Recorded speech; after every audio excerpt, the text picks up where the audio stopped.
about? Yeah, well, I think a couple of things. One is, this is the employee parking map. And that red mark right there, there's only, what's important to know about this is that there are 0 block faces that have over 85%. That's on, well, there's there's another map here, okay? Yeah, so this is what the downtown looks like. This is the problem. There's 40 block faces that are dark brown, okay? But it used to be this, there were 131 block faces. Again, colors have changed here, but red means greater than 85%. So here there's 40. But the thing is, the employees are not creating that problem. There are 0 with over 85%. There's only 6 with 65 to 85%. One of those 6 that's Addison School right there. The city has given them 40 transferable permits at $100 each, which is the discounted rate. Normally $100 permits are not transferable. And obviously they're not a business. They serve the neighborhood. They're a public operation. So, and there's only, in the next one, there's another only 6. So, except for if I'm allowed not to count Addison, there's only 11 block faces, and there's over 400 block faces in the residential areas. So I don't know how anyone could look at this map and say the problem is RPP permits for employees. The reason this map just out of curiosity, Yeah. So we had this meeting with Nielsen. Yeah. In about 20 minutes, sir. Yeah. What do you think he's going to say? Unfortunately, I didn't bring that with me. Okay. They had passed, I left in a little rush this morning from home. They passed out there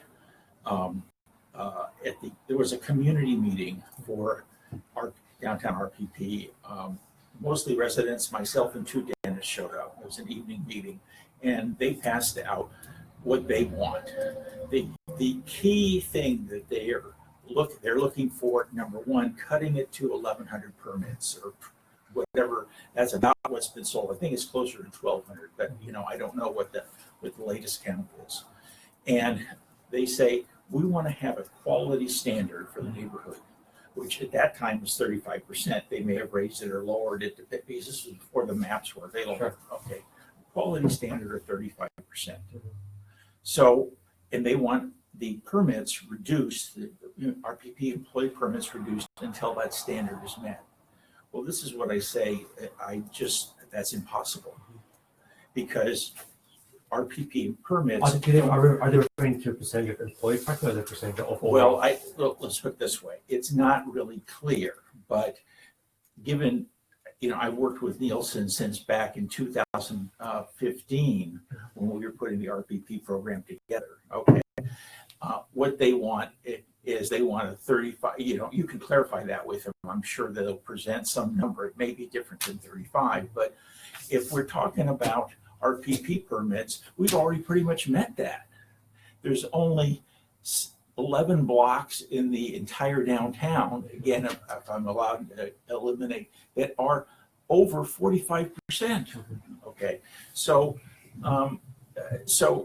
the problem with using that standard, if you apply that standard to overall parking, that's never going to happen. So RPP permits will continue to be cut and cut and cut until they get close to 0. And then you're turning those people into 2-hour parkers. When someone doesn't get an RPP permit, and we have no idea how many people have been turned away because there is no waiting list. People go online, they see the zones they want to park in. 1 through 7 have been filled since mid-January. They say, well, I'm not interested. Okay. You had brought up an idea one time of having sort of more of a market-based idea, which was not accepted. But The other thing is, if I can show you. Just out of trust, what do you think about the market-based idea? Let's put it this way. I would say it's better than having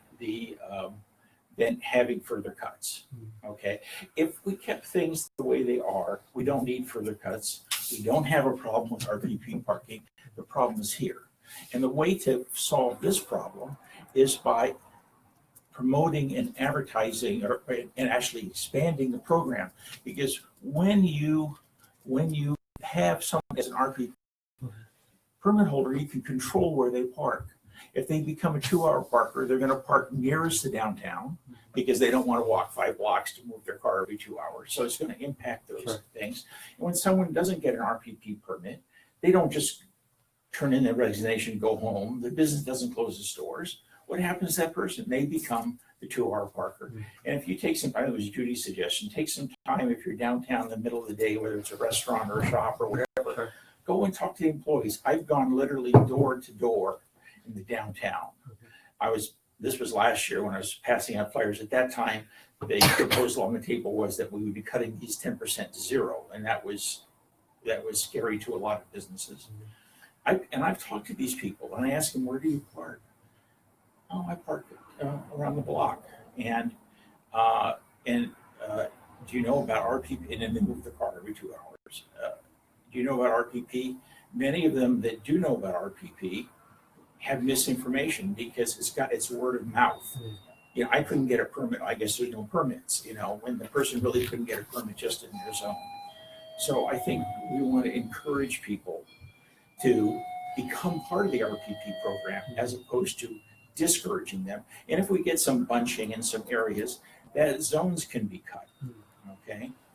I don't want to take too much time here, but in any case, so when I look at this is not a problem. This is a problem. And the way to solve this, I think better than a marketplace, a market pricing, the way to solve this is to promote RPP. We had a meeting with the chamber people and with Philip and Mark. And one of the ideas that I proposed that they seemed to like was every time, most of these people that move their cars have gotten tickets because you can't keep doing that. Okay. And a ticket costs the same price as a permit pretty much. You know, for 6 months, a ticket, I think is $40-some now. 6 months is $50. When you give them a ticket, put in a flyer on their windshield about RPP. That's a good idea. You know, but if you're going to be cutting the permits, then you don't have anything to offer them. Okay. And the outreach to businesses has been near zero. I think I explained to you, when the city was promoting composting bins, and there was a requirement that all businesses had to have composting bins. Green Waste had a person come out to my tenants and meet with them and talk with them about what size container they're needing and how they should be recycling and so on and so forth.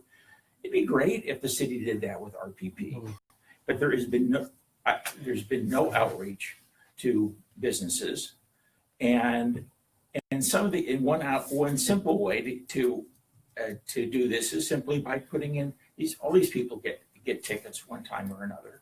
So I met with an employee. I was in one of the stores downtown, one of the larger operations, and he'd been working there 3 months. And I asked him where he parked, and he said he moves his car every 2 hours. And he said that I asked him if he knew about the RPP program, and he said yes, he knew about it. But he said the tickets are very expensive. They're $100 a month. They're not $100. You know, again, this word of mouth passes on misinformation, not good information. The other thing, another map I brought here that it wasn't one that I sent you. This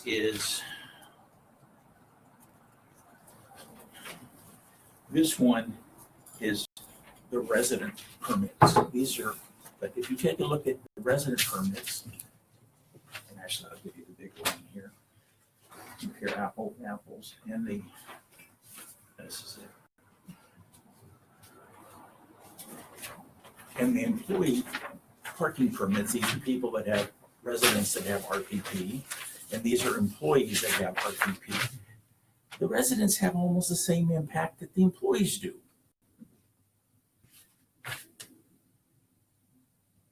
There's a lot of yellow, there's How do they red. collect this data? Well, they have been doing parking counts for a number of years. The one that, the older ones that this comes from, and that's why it's in a different format. They have done them in the past. They did a midnight count. They Which is- literally have sort of walk or drive like up and down 400 block basis. I don't know the details of it. Okay, but It's like you a know, mighty good task. yeah, it's quite a job. Mhm. But this is the data we have, and as Judy was saying on the phone when we were talking, you know, the council's decision should be data based. It should be based on what the real impact of employees are, and the real impact of employees that hold RPP permits is really good. The impact of the 2-hour parkers, which is this other one here, this other map. That's worth complaining about. But the solution is not cutting RPP permits. Okay. What do you think the solution is? Well, the solution is expand the program. Okay, to get people into the program so that you have control over where they park. Okay, and it's a proven solution because it produced this. Okay, it didn't produce this. So if it's caused by the residents, how do you meet Well, residents? no, I'm not saying it. All I'm saying is that actually this one was the resident one, but all I'm saying is that this standard that residents want to have doesn't even apply to their own areas. Okay. So one of the things I wanted to ask you is, since the 2-hour parkers are really part of the problem, I'm a little bit afraid that somebody on the city council might be saying something like, well, we should just get rid of 2-hour parking. That would What about for consumers? that would kill the downtown. Yeah. Because what would happen is, number one, you know, we've turned the downtown into a big restaurant center. Okay. A lot of people want to spend more than 1 hour in a restaurant. Whatever 2-hour parking that was left in the neighborhood, like the sofa area, would all of a sudden be not usable by anyone else. So it's a big disaster. So I don't know. I mean, do you think that that's going to, I'm hoping that they don't say, oh, this can be solved by 2-hour parking. It can't be solved by 2-hour parking. It's just going to end up destroying the businesses downtown and making the downtown inaccessible to anybody that wants to come park there, because they'll all be in, you know, all the employees will be in the customer spaces. You know, so do you have any? Do you feel that that's going to be something that? I heard anyone suggest that. Yeah. Okay. Have you? Well, no. It's just that I have attended council meetings where a lot of things that have been unsuggested have come up. Okay. Okay. So, you know, I really believe that RPP has been a success, that the city has not properly promoted it, and that by promoting it, they can improve that parking problem. Now, in terms of getting rid of the difficult parking around and this map is a little hard to see because the high parking areas are this dark brown, which is sort of, it doesn't pop out like the red does. So how you say expand the program to the 2-hour parkers? How do you get them involved? Like, how do you get them? One way is just give everybody, almost all of them have tickets because they can't keep doing this without getting a ticket. Okay. So Do you know how many tickets are issued? What? Do you know how many tickets are issued? I have no idea how many tickets are issued in the RPP zones. Okay. So so that's one way. Another way is to advertise via mailings, flyers, whatever. The best, of course, is having somebody. The city used to have a person that was represented business interests, or I shouldn't say represented, was the liaison to that position is no longer there. So having people go door to door is the best way. Do you think it's an awareness problem, or is it a kind of like supply demand problem where because the prices are a certain level, they just are not going to buy it? Well, let's put this way, we are getting close, when you start charge $50 for a 6-month permit. Mhm. Okay, and this is one of the other issues, but when you charge $50 for a 6-month permit, you're getting close to zero cost. Mhm. I mean, if somebody just worked, But is that true though? Because like a lot of restaurant workers, they only work part-time. They work 10, 20 hours a week, right? yeah, And so like, and they may not even be there for 6 months, right? They may only be there for 3 months, right? Yeah. And so they can buy. okay, well, that's the other thing, is that the RPP permits are not prorated. So you start selling them 6 months, 3 months into it, a 3-month permit costs now the same as a 6-month permit. So essentially you double the price. Would the answer really be having shorter permits, like instead of 6 months, having 3 months? Well, I think it would be good to offer that, but the problem, the reason they went to 6 months Mhm. is that over the period of a year, there were a lot of permits that were unused, okay? And so they got very close to hitting the maximum. So they said, let's do this every 6 months. Well, so now there aren't as many unused permits when people are leaving or whatever. The problem is that, and this is one thing that I've talked to the Philip in the city about, the problem is that small businesses don't have a facilities manager. They're busy with their customers, with employees and whatever. They don't have time to deal with this. And I was talking to one of the dentists, and he said it's driving me crazy every 6 months, because what they require is when you sign up for a permit, they don't give you a temporary permit immediately. You sign up. You have to present documentation every 6 months. Or you have to come down to City Hall? No, you do this online. But again, you have to present a pay stub or whatever. So you have to prove yourself every 6 months. The residents, when they sign up, they have to prove that they're a resident. But once they've done that, they don't have to do anything more except for just reapply for the permit, okay? Employees, we have to go through the same hoops every 6 months. And it shouldn't be that way. When you apply for a permit, you should get a temporary permit immediately, okay? Pending proof that you can, it should be for 2 weeks or four weeks or whatever. And then if you're approved, then you get the permanent permit, okay? So that's the other reason that I think we have such a low, we don't have as many RPP permits sold as we would to take care of the reparking, is that it's a burdensome process. And I spoke to one of the owners, the manager for the Cardinal Hotel downtown. She says it drives her crazy because she's the one that's doing all this. A lot of other people, because they only work for a few months or temporary, whatever, they're not going to deal with it. And honestly, a lot of stores, the manager, once they hire someone, and you can't even apply for a permit until you're hired. So a new person just hired, they have to navigate this on their own. And if they ask their coworker, "What do you do?" I move my car every 2 So hours. why do we make it? I mean, why do you have to have proof of employment for an employee permit? I don't know. Who else would buy it? What? Who else would buy a permit? Yes, well, that's the point.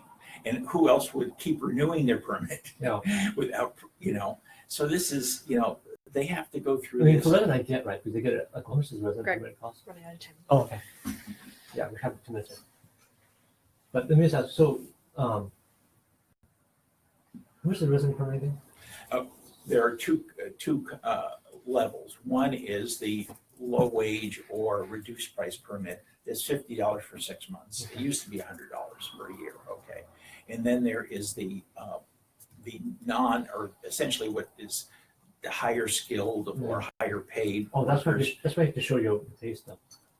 I see, that's why. Okay. Yeah, so I see, that's why you show your pay stubs, it shows you your low wage worker. Well, the people that are higher wage, I think, have to do that also. Oh, really? Okay. Yes, How much, because they want to prove, how much are they paying? and those are the same price as the garage, which is $700 and some for a year or $300 some. I don't know exactly. So it's like 5 times more. Yes, About 6 times more. yeah. Okay. So. Okay, so I guess the reason why you have to show proof is show that you're a low wage worker. Yes. The other thing real quickly to show you here is, let's see what else I got here.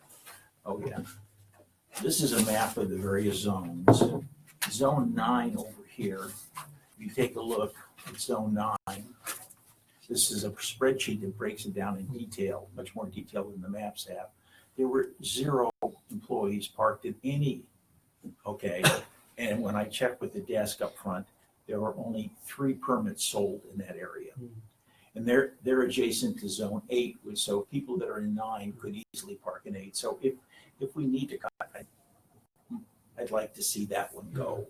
But cutting into Zone 8 is a zone that is used by sober people, and sober people can't park in all the garages. So hoping that this map, it's, Can I keep this paper, yeah, or- you can keep it all. Okay, awesome, thank you. Anyway, the map that shows employee parking, here's one more. Okay. That's the overall parking. Anyway, the map that shows employee parking, to me says there's not a problem with employee RPP.